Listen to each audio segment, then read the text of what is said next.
संमेदाने पिल्या तुम्हा दोघांनी इथं बोलवायचं कारण म्हणजे आज सकाळी मेवण्याचा फोन आला. म्हटलं दाजी खूप दिवस झालं जेव्हा आला नाही, म्हणून तुम्हा दोघांना आज इथं बोलवले. हे एवढंसं सांगायला आम्हाला इथं बोलवलं वे. अरे तसं नाही, आधी माझं नीट ऐकून घ्या. मेवण्याचा फोन आलता जेव्हा या म्हणून.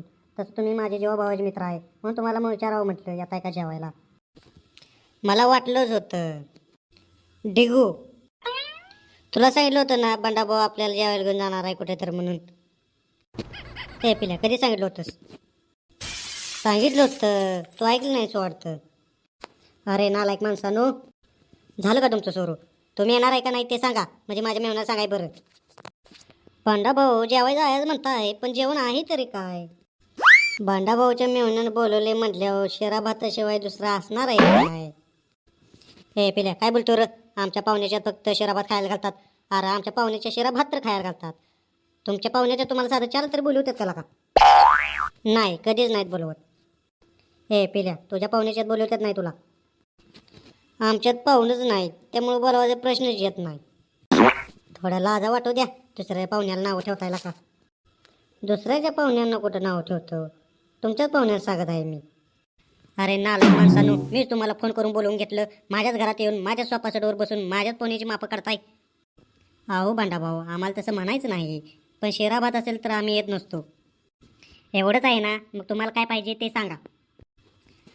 मटनच करायचं सांगा आता. लय दिवस झाले मटन खाऊन. मटन म्हणलं की माझ्या तोंडाला पाणी येतं लगेच. मटन म्हणलं की मी कुठं पण यायला तयार आहे.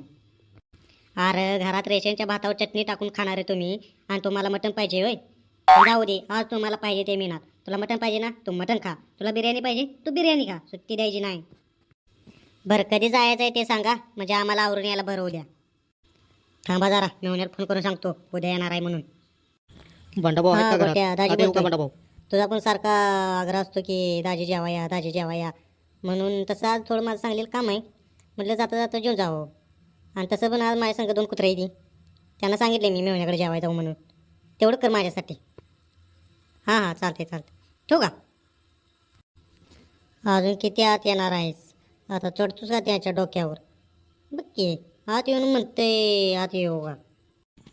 तसं नव्ह, इथून जात होतो, मग असं ऐकू आलं की मटणाचा बेत आहे. हां मग काय राव, मी पण तुमचा मित्र आहे ना, मग मला पण घेऊन चला की. मी नाही लय काय खात, थोडंच थोडं खाईन मी. मला वरण भात पण चालेल, कारण माझ्या पोटात बिघडले, ढवत आतल्या आत सारखं. हे सोन्या, तुझ्या पोटात बिघडणारच रे. दुसऱ्याच खायचं, स्वतःच काही द्यायचं नाही, मग असं ढवणारच तुझं सारखं. हे बघ सोन्या, तुला यायचं असेल तर मटणच खावं लागणार. तुझ्या पाहुण्याच्यात एक वरण भात करतात, पण माझ्या मेवण्याच्यात तुला मटणच खायला मिळणार. आणि तुझ्या पोटात बिघडलंय म्हटलं तू येऊ नकोस. नाही नाही, मी सकाळीच गोळी खाल्ल्या, आता जरा मला बरं वाटायला लागले. नक्की गोळी खाल्ल्यास का? नाही ते तर गेल्यावर तुला हागायला लागायचं. उगाच माझ्या आबरू जायची तिथं. डॉक्टरांनी हलका आहार घ्यायला सांगितला आहे, त्यामुळे मी कमीच जेवणार आहे. चालतंय मग, तणका द्यायचा उडवून. आणि तुम्ही दोघं संमेदन पिल्या, नळाला येऊपर्यंत खायचं, सुट्टी द्यायची नाही. ठीक आहे मग, कधी जायचं? कधी जायचं म्हणजे उद्याच जायचं आपल्याला. सकाळी 11 वाजता आवरून या. ओके, मग आता आम्ही जातो. अरे थांबा, चहा ठेवायला सांगतो. माझ्या मनातलं बोलासा बघा बंडाभाऊ. अरे यार, मी विसरलोच. आज सकाळीच घरातली बाहेर गेल्यात, त्यामुळे आपण असं करू, उद्या सकाळी डायरेक्ट मटण खायला जाऊ पुण्याकडे. बरं बरं भाऊ, जातो आता आम्ही. हो जावा, आणि उद्या वेळेवर या. ए सोन्या, जा की तू आता, तू का थांबलायस? हे काय बंडाभाऊ, चाललोच आहे मी. चहाची वाट बघत होते की काय?